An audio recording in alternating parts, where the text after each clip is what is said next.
For a large number of fans, there are only two sessions that matter during the weekend: qualifying and the race. But perhaps the most important ones for the teams, drivers and even F1 itself are the ones that come before them, the free practice sessions. These past few years, however, F1 has tried to restrict them as much as possible, in various ways and with polarizing results. But why would a sport want to get rid of such an important part of itself? To anyone who doesn't know, free practice, or FP for short, is split into three sessions, with the first two on Friday and the other one on Saturday.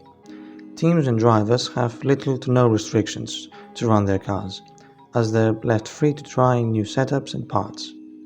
FP sessions also allow drivers to learn a new circuit they're going to for the first time, or one they haven't been to in a while. Perhaps their greatest contribution, however, is the fact that teams are allowed, or rather required as of 2022, to run at least two different young drivers in two separate weekends. So, how is Formula 1 attempting to get rid of, or at least limit, free practice sessions? This began at the start of the 2021 season, when Formula 1 announced that both FP1 and FP2 would be an hour long, like FP3 on Saturday, instead of the previous 90 minutes. In the same year, the sport announced they will be trialling a new weekend format on 3 out of the eventual 22 races, where instead of the traditional structure, there was one practice session, then qualifying, then a second practice session on Saturday, followed by a sprint race, which starting order was determined by Friday's qualifying, and finally the main race, with the grid forming from the finishing order of the sprint race. Having proven moderately successful, F1 stuck with this format for 3 out of the 22 weekends in 2022 as well, before overhauling it for 2023.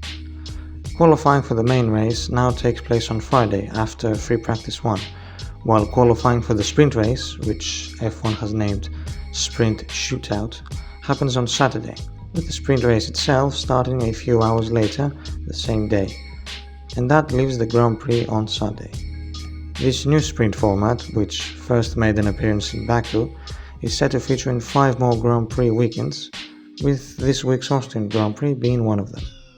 Thing is, why would F1 be doing these things just to get rid of what are essential parts of a race weekend?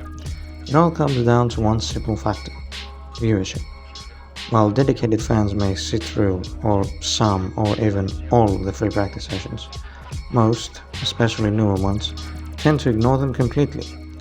What this means is that Friday running is guaranteed to bring lower viewer ratings to the other 2 days.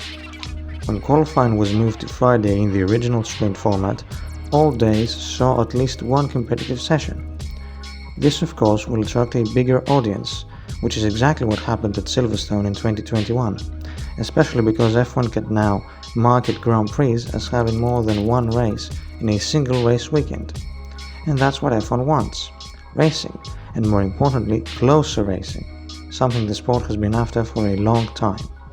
For a number of years now, F1 has started restricting testing in all forms, from banning mid-season tests, with the exception of tyre tests, to shortening the pre-season test from 8 to 6 days in 2020 and 3 in 2021, although that was mainly because around 60% of the cars was carried over from the previous year. And finally, experimenting with the length and number of practice sessions. All of this is done to ensure more teams are closer to each other in terms of performance, which in turn results in overall closer racing. This can be a double-edged sword, however. There have been Grand Prix where Friday running had to be abandoned or was completely scrapped, like the 2018 US Grand Prix or the 2020 Emilia-Romagna Grand Prix, for example, and Sunday's races turned out to be really good. But less practice and overall testing time means a team that is already behind the competition is less likely to catch up, especially because they can't infinitely spend money thanks to the budget cap. This is true more so for smaller teams like Haas and Williams, but bigger ones can suffer too. It took Mercedes 10 races to fight for a win in 2022, and even then both Red Bulls and the Ferrari suffered issues and setbacks, while Red Bull have completely crushed the opposition in 2023. So, what's the verdict then? Should Formula 1 keep playing around with the weekend format, or should it leave it as it is? To be honest, there's no clear answer for now, but one thing's for certain. F1's management will try its hardest to make viewing figures go up, and if free practice sessions are getting in the way of that, they won't hesitate to alter them in the slightest. Removing them, though, is, or should at least be, out of the question, as they are far too important for teams and drivers to omit completely.